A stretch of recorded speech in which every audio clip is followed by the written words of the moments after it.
Welcome to Tales from the Fandom, a podcast that brings a special guest out of the multiverse and straight to you. And now your host, David Ginsburg.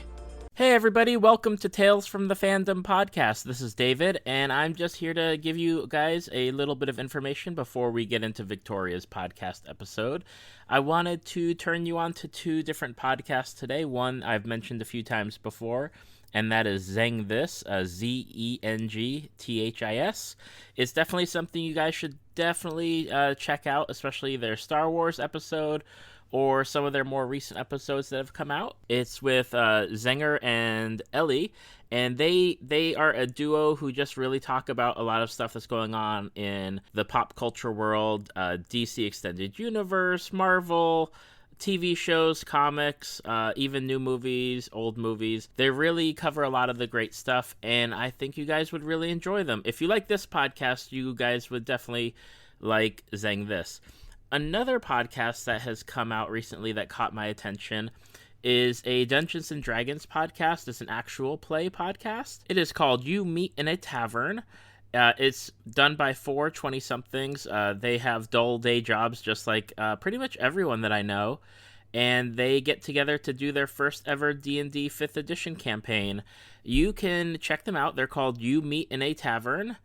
You can find them on Twitter at YMIA Tavern, or you can find them on Facebook, or just check them out on iTunes. I've listened to their first episode, and it's really hilarious, especially because they're playing hero-type characters who just seem to be wanting to steal and kill everybody that they meet in their first episode.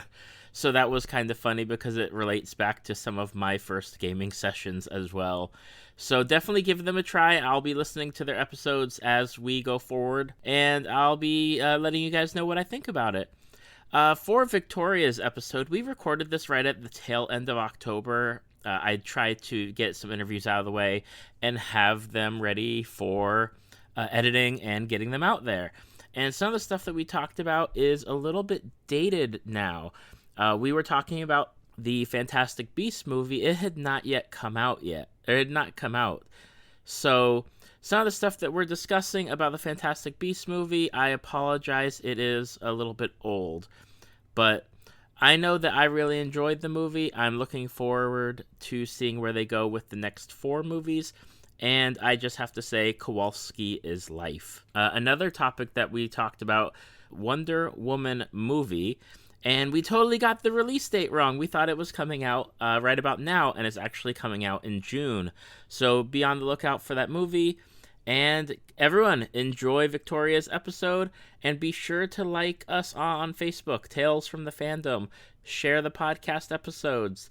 Tell your friends, and get us out there. It's only because of you guys that the podcast has grown as big as it is. So thank you so much for listening, and enjoy. Welcome to Tales from the Fandom, the podcast that brings a special guest out of the multiverse and straight to you.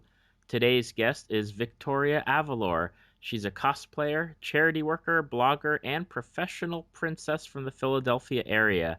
She's been cosplaying since 2006, and she is the coordinator for the Eastern Pennsylvania branch of Heroes Alliance, which is a nationwide nonprofit volunteer group who makes superhero appearances at children's hospitals and local charities.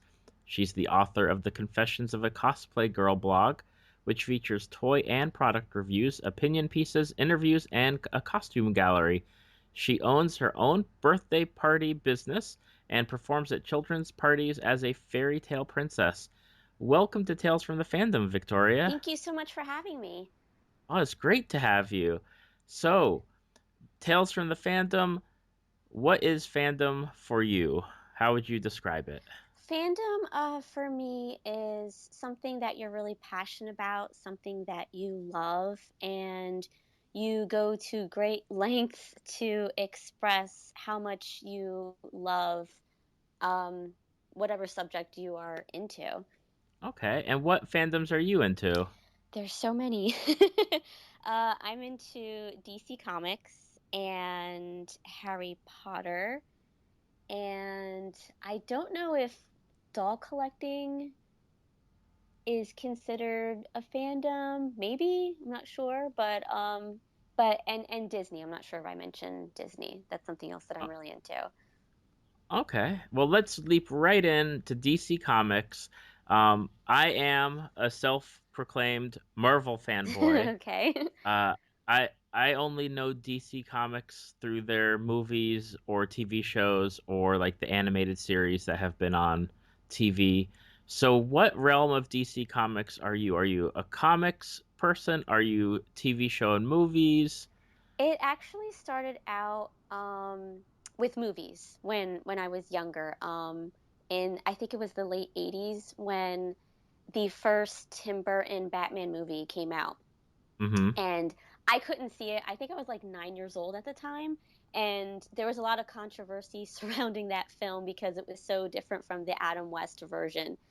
Right. And my parents were like, "No way, you're not allowed to see that movie." So they ended up getting a videotape of the Adam West version of Batman, and they made me watch that, which I think I liked the villains more so than the purple Batman running around.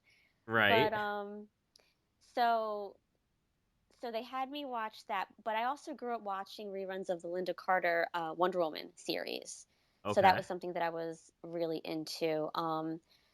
For some reason, once the Tim Burton Batman film was released on VHS, my parents gave in. I guess because maybe they were curious too to see how Okay. different it was from the Batman they knew, and they let me watch it. And that actually led me to read my first Batman comic book. And from then on, I started going to the comic shop regularly, reading Justice League and Batman and Superman, and um, and then watching like the Christopher Reeves Superman movies. So I kind of dove into everything like at the comic shop and whatever was on TV at the time and in film, like the Super Friends and things like that. The Super Yeah. Friends. Oh, that takes me back. Okay, so you are a well-rounded DC Comics person. Yes. What's your favorite character from that universe? Wonder Woman would have to be my favorite character. One of the big three. Yes. Who from what I've heard, because I've not yet seen Batman versus Superman, Okay. but I've heard that Wonder Woman is the shining star of a not so great movie. I would agree with that statement. Yes. And I've seen I don't know if it's the trailer or if it's been a teaser for Wonder Woman, like her standalone movie, but it looks really Oh good. my goodness, I freaked out when I saw that trailer. It looked so good, it was hard to believe it was true. That's how good it looked. I know, and it's been Wonder Woman has been around the block as far as people either trying to make the movie Mhm. or do a TV show. I know for a while, the person that's from Friday Night Lights who plays Bobby Morse in Agents of Shield, Mockingbird, Yes. she was in a Wonder Woman pilot Yes. that did not get picked up. Oh, did you see that pilot? I didn't see the pilot. I did see stills, like screen captures from it, but Okay. I heard it wasn't good. I saw the pilot and it was very offensive. It was Wow. terrible, but the one word I can use to describe it, it was is offensive. Now, why would you call it offensive? Just out of curiosity, because that's a strong word. Oh, Wonder Woman was using language Wonder Woman does not use. She was Okay. pretty vulgar, and she was killing people. What? Like outright. There was one point in the pilot where she went to some warehouse and there were thugs around. Instead of just taking the thugs out, she was throwing poles through the thugs and Wow. impaling them. I mean, it was oh my gosh, it was offensive. As a Wonder Woman fan, I was offended. Wow. Yeah, it was That bad. strong language coming from Victoria about that pilot that died. I guess it's a good thing that it did because with that with them not going forward with that, I imagine that maybe Wonder Woman would not have been making the leap to say the movies now. Right, right. which I know that was another thing, just going off topic from Wonder Woman, that was a thing that happened in Arrow. They had the Suicide Squad going on in that TV show, Hmm. and then when they decided to make the movie, they pulled all the plugs on whatever Arrow was doing with Suicide Squad. Right, right. I read about that. So I guess that it's a good thing that Wonder Woman is now here and coming. And that's one thing that I'm truly thrilled about with the DC movies.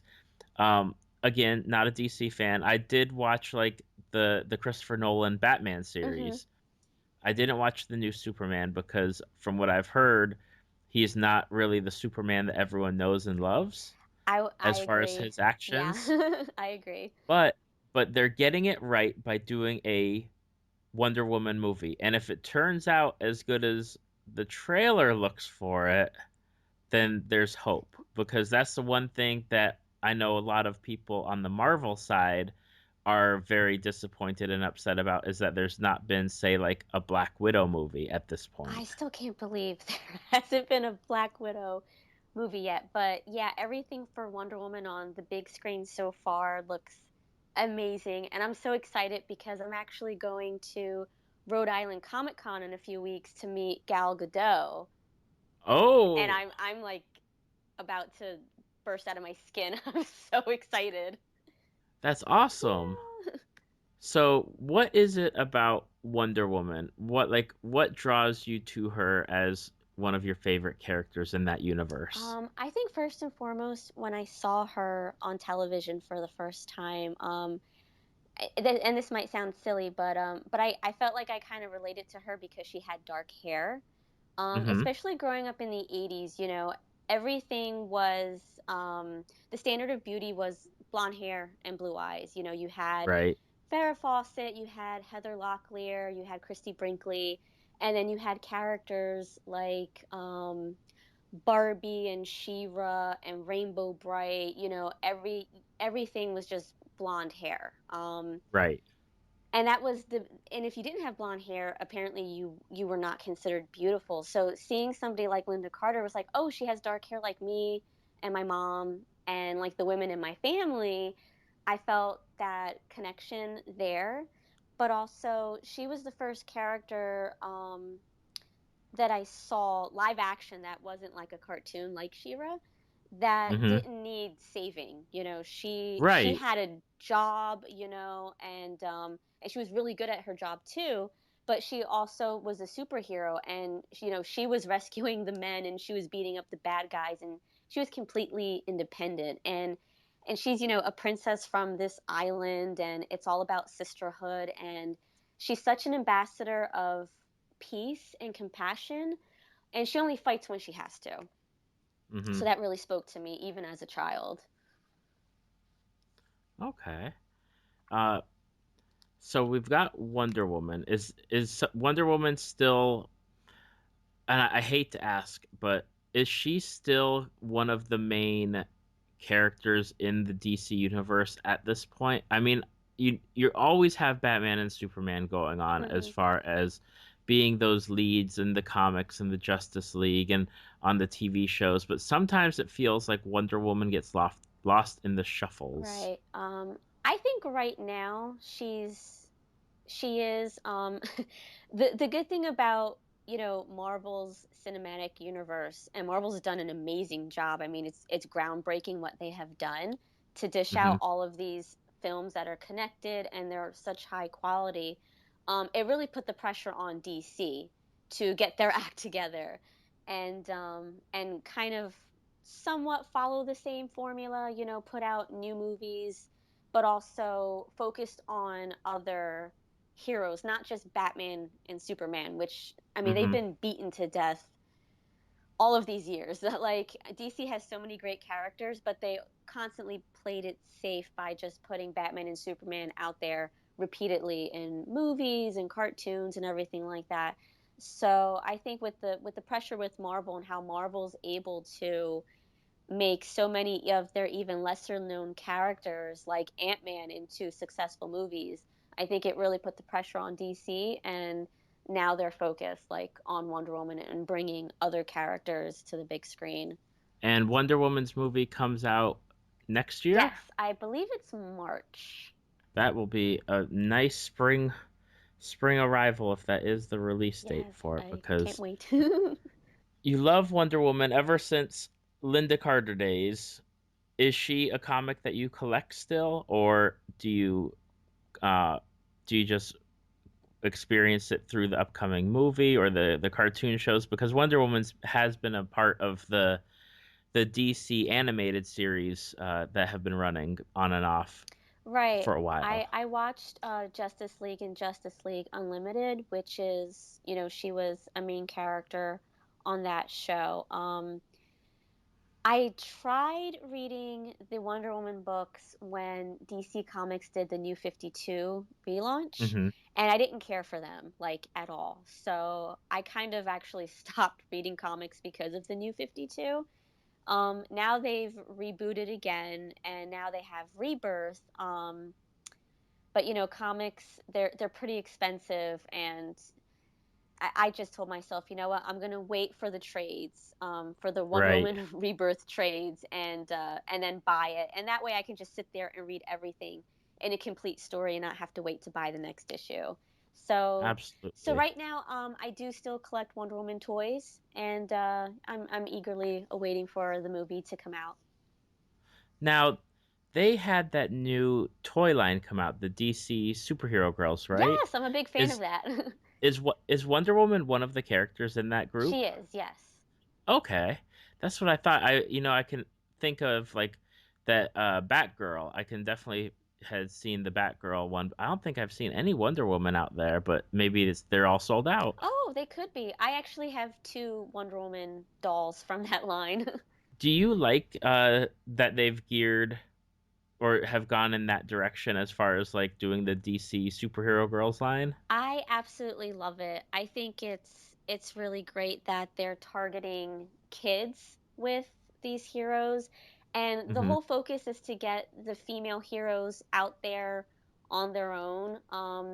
I think DC is doing a really good job with focusing on their other characters and bringing the female heroes to like a child audience, especially because when you really think about it, you have Batman versus Superman. Kids don't want to sit through that movie. That Right. was an almost 3-hour movie. It was very dark, it was very violent. That's not something kids wanted to see. And the same thing with Man of Steel. It was long, it was kind of boring. Kids don't want to see it. So I love that kids can watch like the DC shows on the CW, and then they have Hmm. the DC superhero girls toy line that they can enjoy. And I think that's one of the key things is that the DC superhero girls not only like I love the dolls. Like I would buy those for myself if I had space for them because I think they're really well done. Mhm. But I think that they're hitting a target audience that no one has ever gone after really. Yeah. Like you don't see those kind of like you see the action figures, Mhm. but you don't see like that doll set. And I know um any kid can play with anything. My daughter plays with all sorts of toys, Mhm. whether it's boy toys or girl toys. I mean, that's just how they're differentiated. But those is it's just like wonderful marketing that they're going to go after girls and try to get them into like comics and that kind of storyline, like superhero storyline, and get like even a little bit away from like the princess or fairies or Right. Yeah, I agree. I kind of wish Marvel would do something along the lines of the DC superhero dolls, hmm because with the last few movies that have been out, there was a lot of controversy because in Guardians of the Galaxy, there was almost like no Gamora action figures, right. and when they sold apparel like kids t-shirts, Gamora was actually removed from group shots on hmm merchandising, which was pretty outrageous. And then it happened with, I think it was the second Avengers movie. Same problem. You couldn't find any Black Widow toys, and Yep. she was removed from merchandising. So I don't understand Marvel's perspective with all of that. So I'm really grateful for the DC superhero girls line. Right. And I know I've discussed it with other people because Marvel is owned by Disney Right.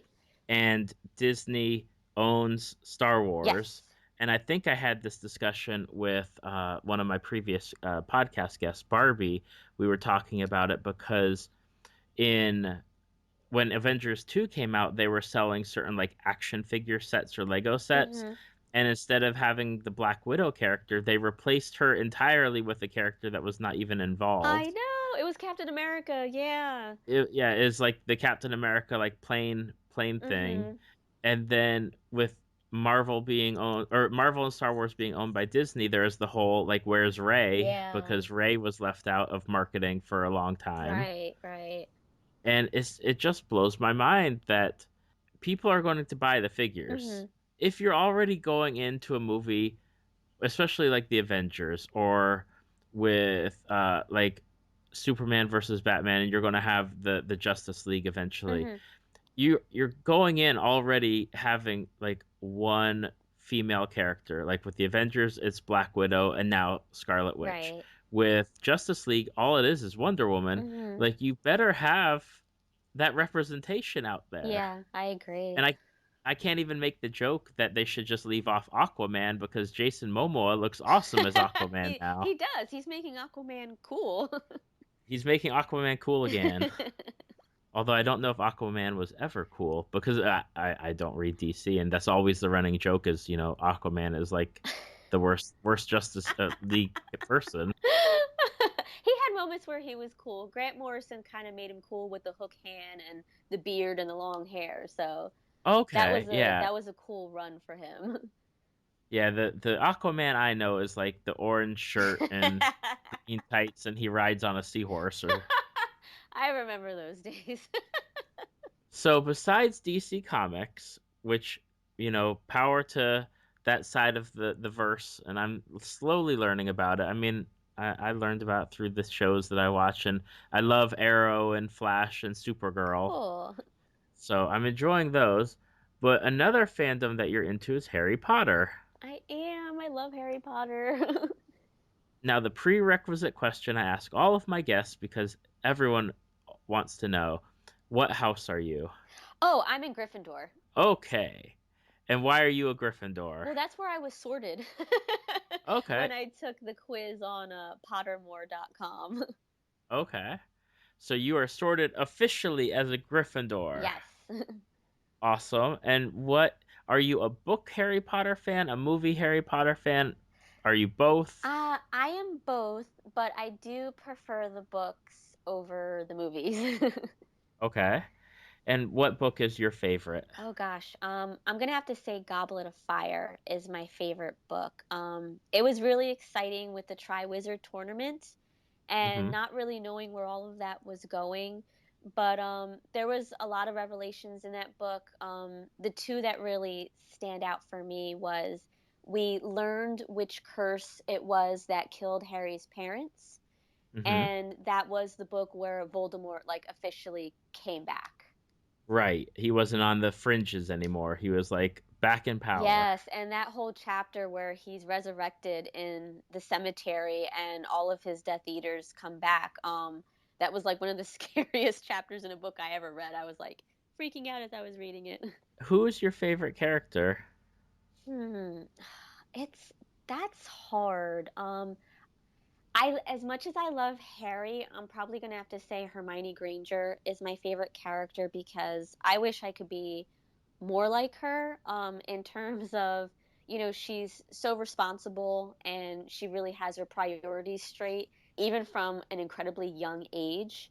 So I think, she's a really great role model. And, in one of the books, while they're traveling and trying to find out how they can defeat Voldemort. It's actually in Deathly Hollows. Her boyfriend actually leaves her, but instead of giving up or curling up in a ball, she stays with Harry and she keeps on fighting, which I think is Right. really awesome. And she is with Ronald Weasley. Yes. Do you like her with Ronald? I do. I think it's really sweet. Not too long ago, J.K. Rowling released a statement saying that she actually regrets putting Hermione and Ron together.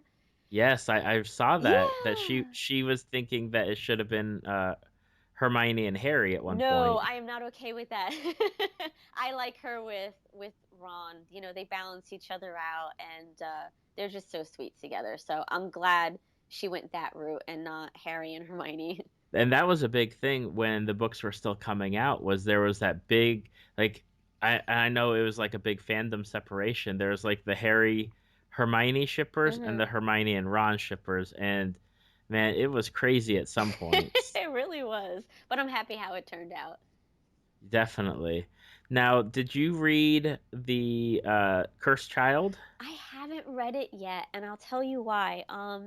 When it came out, I did go to the book release party. That Mm, Barnes and Noble did. But I didn't buy the book because I'm like, you know what? Sometimes my memory gets confused between what happened in the movies and what happened in the book. So I'm like, okay, right. what I'll do is I'm going to reread all of the books and then I'll read The Cursed Child so that my memory is fresh. Right. So I'm on Order of the Phoenix right now. Just life got crazy and life got busy. Hmm. So I still have a few more books to read and then I'll read The Cursed Child, but I don't have too much high hopes with it because I haven't heard great things. Right. So I'm kind of nervous about it. Yeah, it's definitely you're either going to love it or you're going to hate it or Yeah. you're going to be like, what did I just read? Right, and it kind of bums me out that it's written in the form of a script, and also Right. J.K. Rowling didn't even write it. So I'm Correct. like, this is gonna probably play out like somebody's fan fiction. I don't know. We'll Hmm. see. It's definitely, it felt good. I'm not going to spoil it for you, Okay. but it felt good to be back in that universe, to have a Harry Potter book in my hand Mhm. reading it. Mhm. And like that, I think that was like the best thrill, was I'm back in that world and I'm reading it, and it felt good. It felt like it was right. Nice. And now we have the new Fantastic Beasts movies coming out, and they just announced, I think last week, that they're going to make five of them. I know that's a lot. For something that started off as an actual textbook Right. in that Harry Potter world, Right. Right. and then through her writings and postings, like Luna Lovegood marries one of the sons of Newt Scamander, Right. who's the main one of the main characters in the new movie. Mhm. But I was blown away that they're committing to five. That kind of blew me away too. I'm like, how could they possibly stretch this out? Like, which way are they gonna go with this? I don't know. Should be interesting. It will be. And I know when they started doing the teasers and the trailers, I wasn't into it. I wasn't into, like, okay, they're doing this, but it's like not, it's like the wizarding world, but it's going to be in America. Right. So it's totally different. Right. And it's not what I'm going to be used to, but at the same time, like, now that the full trailer has come out, it's gotten more of my attention. I have to agree with you. Yeah, at first I'm like, okay, whatever. Then I saw the full trailer and I'm like, I was pretty blown away. And then they were playing like the Harry Potter music.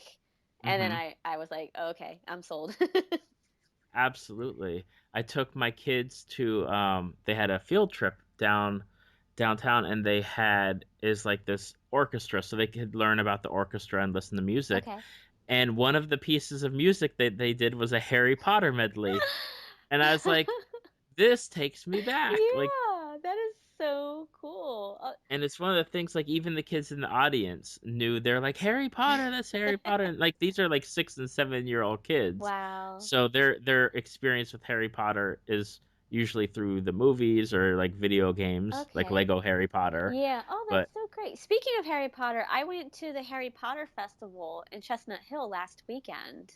what? Yeah, the one that's, How was it? oh gosh, there was a lot of people there. I bet, like, that kind of spread like wildfire, that was something like that was even going on. The funny thing is, Chestnut Hill is 15 minutes from where we live. And we had no idea about this festival. I think this was the third year they were doing it. Hmm. So we were like, okay, we're definitely going to go. Um, first and foremost, the day before the festival, it was 82 degrees outside. The day of the festival, which takes place outside, it dropped to 50 degrees and it was Wow. raining and windy all day. Well, um, that doesn't work. no, but oh gosh, I don't want to say it was terrible or anything like that. Because it got national media attention, it seems Mhm. like everybody was there. So the crowds were like San Diego Comic-Con bad. Like Wow. you couldn't walk around, and it was sad because they did have a lot of stations and vendors set up. Like you can get sorted into your house, or you can make a Horcrux, you can make a golden snitch, you can get your Auror license. But unfortunately, the lines were so long, we couldn't do anything. Oh, well, that's sad. Yeah, we did see Dumbledore's greeting, however. Dumbledore came out on the stage, and pretty much everybody was there. They had like Harry, Ron, Hermione, a bunch of other characters, and they were really great, like lookalikes. Uh-huh. So we did get to see that, and we were right in the front row, so that was really cool. And we did get to try butterbeer, which was amazing. And we pretty much we just got to look at things because there were so many people there, you really couldn't do anything. Like, and I remember seeing things about it, like it's that it was coming up, and Mhm. I was thinking that sounds kind of cool. Like that would be a neat thing to go and do. And then it just kind of blew up from there. Like everybody Yeah. was posting about it, and I don't think I saw any crowd pictures, but yeah, that's if it's San Diego Comic-Con levels of busy, that's not good. Yeah, there was a lot of people. Unfortunately, a few family members and a few of our friends, they were driving around for about an hour or two just looking for parking, and they couldn't even find parking and they had to leave. Oh, that's a disappointment. Yeah, it is. I know that our big convention here in Orlando, that sometimes it takes a good hour or two just to even get close to where the parking is because everything's backed up. Wow. Which convention is that? MegaCon? Ah, I've been there.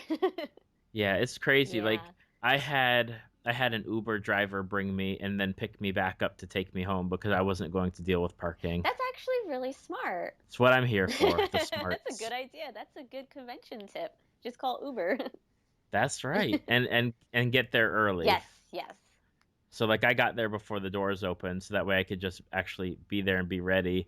And then the other thing was I picked up my wristband like the day before the convention so that way I wasn't waiting in line to get that to get into the convention. Smart. That is really smart. Nice. So for Harry Potter, one of the other questions besides like favorite character and favorite book, I always like to ask if you have an underrated character, like one of those characters because there's so many of them that when you think of like characters in Harry Potter, you always think of like the big three or Snape or Right. Voldemort or Hagrid, but usually there's like a minor character that you maybe identify with or you wish that he or she got as popular as the main characters. I know for me, reading the series for the longest time, Neville was always my favorite character, even before like Order of the Phoenix Hmm. or Deathly Hallows. Like Neville was my guy. Neville, and then in the later books, Luna, because I love those two. Uh-huh. Oh my gosh. So, I have to agree with do you. Neville Longbottom. is there something about Neville that you like? I love the fact that a lot of people just overlooked him Mm-hmm. and kind of bullied him. And as the books progressed, you learned more about his parents. That whole chapter in Order of the Phoenix, where Harry, Ron, and Hermione run into Neville at the hospital, Mm-hmm. and see, discover that his parents are alive and they're really in bad condition, was just really heartbreaking. And seeing how he grew as a character in the last book when there was that war at Hogwarts, and Mm-hmm. just the fact that he cut off Nagini's head was just so awesome. Like he was the underdog that you were always rooting for, and Right. he just really proved that he is brave and a survivor. Absolutely. I love Neville He's Longbottom. great. And I don't know how far or what you've read from like J.K. Rowling about like what he does afterwards. but I like where he's ended up. Oh gosh, I can't remember, but I'm gonna have to go on Pottermore and check. Yes, you should. Although beware of spoilers, Yes. just in case. One of the things that we've talked about just a little bit is that uh, you collect dolls. Yes. And now, are we talking like creepy porcelain Oh dolls, no. or are we talking like the dolls that have like really made a resurgence? Whether it's like the DC superhero girls or like Monster High, are those kind of dolls? Yes, I started out with Barbie, because that's what I collected when I was younger, and I'm now collecting the DC superhero dolls. And also throughout the years, occasionally Mattel would release other superhero dolls that it was kind of like Barbie as Wonder Woman or Barbie as Right. Black Canary. So I have those. Monster High, definitely. Disney dolls, sometimes celebrity dolls when they come Hmm. out. There's a doll collection from Thailand actually called Sparkle Girls, where here in America they only sell them at Walmart. So I'm Okay. collecting those and Bratz dolls as well. Okay. What is it about doll collecting that draws you into it? I mean, it's it's not something. I mean, there's toy collectors. I've talked to a few toy collectors during the shows, Hmm. and they pick up like the Funko Pops or the Hmm. action figures.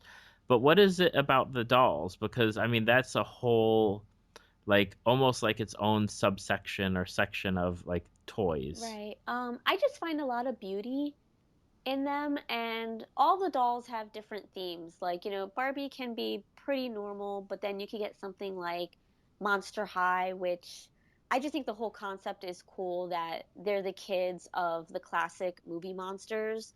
So, Mm-hmm. you're collecting dolls that, it's the mummy's daughter, it's Frankenstein's daughter, it's Medusa's son. So, that I think is really neat. The Disney dolls, I'm a huge Disney fan and I love Disney princesses. Right. So, things like Bratz are more unique. They just make me happy. It reminds me of my childhood and, playing dolls with my sister. And I don't know, Right. there's just something soothing to me about, if I have a hard day, just like brushing a doll's hair and just putting her in the dollhouse. Now, I was going to ask the question, do you keep your dolls in their boxes or do you take them out? Oh gosh, I do both, and it's getting out of control. I do have a Barbie dream house, and I somehow have crammed like 60 dolls in there. Don't ask me how. And I do have other dolls that are still in their original packaging, and other ones are just in storage. Right now, Okay. I actually have my Gal Gadot Barbie doll out, but she's in the package. I'm not taking her out of the box. Are you going to take her with you to the con? I wanted to, but you have to pay a separate fee if you want something autographed, and if Right. you want a photo taken with Gal Gadot. Right. So I had to choose one or the other, unfortunately. So I'm like, Right. as much as I would love to get my doll signed, it would bum me out if I don't take a actual photo with Gal. So I went Absolutely. for the photo. Definitely. And I think I would have to make that same choice. Yeah. And way back in the day, and again, going way off subject, I remember going to one of my first conventions and there was no charge for having somebody sign I something. remember those days. Or if you wanted to take a photo with them, they wouldn't charge you. I Right. miss those days. Because they were already being paid to show up, and is like they're here because you've paid your ticket price. They're already getting paid, Right. and you just say, okay, they're gonna sign pictures or sign whatever for an hour, and then do pictures. And of course, this was before like digital cameras were out when I Yeah. remember. So Yeah. like you just hope for the best with the Yeah. pictures. Oh gosh, I still have old photos at cons like that. Yeah, you just hope for the best. I really miss those days. When celebrities started charging for like the autograph or the photo, it wasn't much. It was like maybe like $10, but Right. it's really skyrocketed. over the years. Well, Like, you have to buy a separate ticket just for that. It's crazy. yep. I went to MegaCon this summer or last summer when this episode comes out, last summer of 2016, and I paid to go to have my picture with Eldon Henson from Daredevil, Okay. and I was like, well, how much money am I going to put towards like pictures or buying stuff? Uh-huh. I mean, even the ticket price is already like, $50. Yeah. And then there's a convention here called Spooky Empire, which got canceled because of the hurricane that came or was going to Right. come through. Yeah. And they were going to have almost the entire cast of Stranger Things here. And then I think they were missing Winona Ryder Okay. and then they were missing one other person, but they're going to have the whole cast to do like a whole cast photo, Wow. and I think the cast photo cost was around $300. Oh, that hurts. I know, and then they were going to have a separate one with just the boys, Uh-huh. and I think that was 120 Oh my gosh. because each person has to get a little bit of the money, but it's still so It expensive. is, and they are already being paid to be there. So actually, for this Gal Gadot thing at Rhode Island Comic Con, this is actually the first time I'm paying for a photo op because Okay. I've always just found the prices to be, kind of ridiculous. But Mhm. because I'm such a Wonder Woman fan, I'm like, you know what? I have to go and I have to get a photo. Absolutely. And you can't miss out on opportunities like that because you might never know when they're going to come back like your way or your area Yeah, again. exactly. I missed out on meeting Linda Carter a few years ago when she was in my area. And it sucked because the day that she was in town, I was booked for a photo shoot in New York for Latina magazine. So Wow. that was huge. So I literally had to pick between being shot by a national magazine or meeting Wonder Woman. So I chose the magazine and I'm glad that I did because I got published. But Mhm. since that day, I'm like, man, I missed out on meeting Linda Carter because she never came back. Right? And then you have to I'm sure you're just like me where you check like the conventions around you. Oh, who's coming? Yeah. Who's coming? Is that person coming? Like, I was bummed out. There's a convention happening this weekend in Tampa, which is about a 2 hour drive, Okay. and it's got one of my favorite actors from Boy Meets World, Will Friedle, who does like the Batman Beyond voice, Yes, and Terry. yes, and he's coming, and I can't go. Like he's going to be there, plus Matthew Lewis from Wow. Neville Longbottom. Yeah. They're both going to Oh. be at the convention, and I would pay money to take pictures with them, but I can't. I Oh. can't Oh, go. that sucks. I'm sorry. It's okay. It's I feel your okay. pain though. I know. Everyone's got the stories of wanting to go, and it's like something comes up, and Yeah. it just doesn't work. Yeah. Now, you have a cosplay blog. Yes. You're into cosplaying, so I guess we'll start there before we get into everything else. How did you get into cosplay? I got into cosplay because my boyfriend actually was showing me pictures of cosplayers in Japan, and it was really the first time I saw somebody modeling and wearing a homemade costume. Mm-hmm. And the character was Riku from Final Fantasy X too. Woot, Yeah, Riku. so I was like, wow, that's amazing. And just everything about it, not just the costume, but like the effort that the girl who was wearing it put into it. Like she had the blue contact lenses and she had the blonde wig, and the photography was really beautiful. So all of that combined together really made beautiful artwork in my eyes. So I was like, oh, that's really neat. Maybe I should try it. So I did, and it was a little bumpy at first because I dealt with a lot of online bullying. But I Okay. decided to just kind of, plow through that and keep on doing it because I was doing it for myself. I wasn't doing it for anybody else. So I'm glad I Okay. stuck with it because it's fun. And you've been doing it now for almost 10 years, it looks like. Yeah, that makes me feel old. It's always bad when numbers are thrown out. Yeah. So, what's your favorite character to cosplay? Oh. or who's your favorite There's character? so many. I'm gonna have to say Wonder Woman's my favorite. Wonder Woman? Yeah. Okay. And do you feel when you wear the costume, do you like feel powerful? Do you feel like Wonder Woman? Do you have like that sense of character and that sense of like duty and loyalty and It's funny when I put the costume on and I look in the mirror, I kind of think how kind of ironic it is that I grew up watching Wonder Woman and she was my favorite, and Mhm. now I'm putting on her costume and people call me Wonder Woman. Right. So so that's really cool, but it does inspire me to be a better person, to be more patient and understanding and compassionate the way that she is. Okay. And you are the coordinator for the Eastern Pennsylvania branch of Heroes Alliance. Yes. And how did that come about? Well, I found out about them online, and I have a lot of friends and acquaintances who are members of the branch in Georgia. And I was seeing all of the great work that they were doing. So I was Mhm. finding out more about the organization.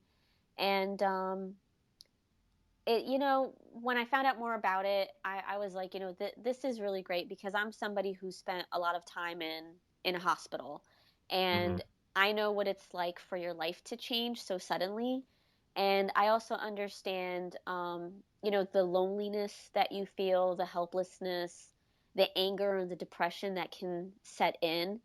And it's very traumatic, when you're going through something, medical like that. Right. So I have an understanding of that, and I thought to myself, it would have meant so much to me if when I was in the hospital, if like Superman and Wonder Woman came and visited me. That would have Right. lifted my spirits, and that would have given me hope. So I want to bring that to other kids that are in need. As the coordinator, do you set up all the appearances like with the hospitals or the charities, and then you wrangle up a bunch of people in the area to come and do the events? I do. It's actually a lot of work. I do all the research in finding local charities and children's hospitals, and I contact them, tell them what we do, and if they would like for us to volunteer at any upcoming event or do a hospital visit. So, yeah, I Hmm. handle all of the scheduling. Then I talk to my team, see who can come out, what costumes are we wearing. It's a lot of work, but it's worth it. How are I guess how are the hospitals? Are they receptive to it? Is it something where because people have been doing it for a while now that they're more amenable to it? It really depends on the hospital. There's one local hospital where they really don't want anything to do with us, unfortunately. But there's three other ones that we work with, and they're very appreciative, and they observe when we volunteer, and they say, Hmm. it makes such a difference, for the kids, and they just get so happy when we're there and spending time with them. Right, because and I've been in a hospital between myself or my kids Hmm. where it's like every hour, you got the nurse coming to visit and check you. Yeah. And sometimes you can't even get out of Oh bed. So you're yeah. stuck in the bed Hmm. and you're stuck watching TV and like, hospitals aren't really like Disney Junior friendly. I mean, some of them are now, Hmm. but it's not where like especially with kids, they're not watching you Judge Judy or Price is Right all day. Right. Daytime television is terrible. Daytime television when I was growing up was a lot better than it is now. But yeah, I've talked with other people on the podcast and what they do for their groups, and it always seems like there's always such a good positive, like it's just like positive, like it's always a positive experience for the people that do it and for the people that the kids that get to interact with you Yeah, guys. it's pretty amazing to use this hobby to do something good. And it really touches these kids. In my opinion, just me personally, this is the highest I'm ever gonna do with the hobby of costuming is suiting up on the weekend and volunteering my time to visit these kids. Mm-hmm. Right. Now, you were talking, and you had mentioned it briefly, and we talked about it before we recorded, that in the cosplay community there are issues, and I've talked with people occasionally. Specifically, I've had conversations with a guy named Trent, and then a person named Anna, Mhm. and they've talked to me about like racism Mhm. with cosplay, and then there's the inevitable bullying as well. Mhm. What's been your experience with that? Unfortunately, I've dealt with both. I've dealt with a lot of racism. I've dealt with people calling me fat, body shaming, Mm-hmm. and just generic, you know, good old fashioned bullying, I guess you can say. Um, and also some stalking too. I mean, it can get really out of hand. It's actually one of the reasons why I started doing charity work, to kind of get away from that negativity, Right. because unfortunately a lot of it does come from other cosplayers who are bullying each other or saying negative, racist, sexist things to one another. Do you find it's happening because you're out of, or you're more doing the charity side of Mhm. things, but I imagine it still happens because we live in the internet world, Right. which sucks at this point. Right. And like I think I don't even remember how I came across you on Instagram, but I know that that Instagram is not the nicest of places at times for people. I think Twitter is worse. Oh, Twitter is Yeah. definitely worse. Twitter is But definitely worse. Yeah. so is it still an ongoing thing at this time too? I have to say I kind of found a way to filter out the negativity. And by that, if somebody's giving you a problem, I just don't even respond. I just delete and block. Okay. So that really helps. But also, unfortunately, I kind of had to take a step back from other cosplay community accounts, Mhm. because a lot of the time it's not even like a cosplayer running it. It's somebody who's like a fan of cosplay, and they're just Right. gathering everybody's photos and putting it out there. But I don't know, there seems to be like a lack of respect. Like a lot of times they'll just steal photos and they won't credit you, and they won't credit the Mhm. photographer, or Right. they claim they're a cosplay account, but it's really fetish and porn, you know? Okay. And that's also a big, problem. It's like, I'm not saying there's anything wrong with fetish, but that's not what I do. I do cosplay. There is a difference between fetish and cosplay. So, Absolutely. and a lot of these so-called cosplay communities just want to focus on the fetish aspect of it, or they favor three of the same people and they're constantly putting them up there. They ignore men. They only want, girls up there. So, and there's, a lot of fighting, a lot of trolling. So, I really just took a step back from all of the cosplay accounts that are out. I only Mhm. follow particular cosplayers if it's somebody, first of all, if it's a friend, I support them. But also if it's somebody I genuinely really like. Right. With cutting out the bigger communities, I that actually cut out a lot of the negativity that I was Right. seeing and experiencing online. And just, focusing on my charity work, focusing on my party business. And I kind of took a break from cons as well. Mhm. And that kind of helped too. Now, your party business, are you a princess party business? I am a princess party business, yes. How did you get into that? Just out of curiosity. Well, it was actually a friend of mine who that's what she does for a living. She has a very Okay. successful party business. And we were talking one day, and she's like, "You know what? You should really get into this because I've been in early childhood education my entire adult life. So I have all my certifications and training, so I'm really good with kids." So she was like, between your training and the fact that you have an eye for putting costumes together, and at that point I did have some princess costumes. She's like, Mhm. this is something you should do. So she really helped me get started and giving me advice and everything. So I started that 3 years ago, and I'm still doing it now, and I absolutely love it. That's what I've heard from people that do the princess party business, and I know it's gotten to be like a really big thing over the past couple Oh years yeah, where it seems like there's at least one in every city, if not more. there's a lot.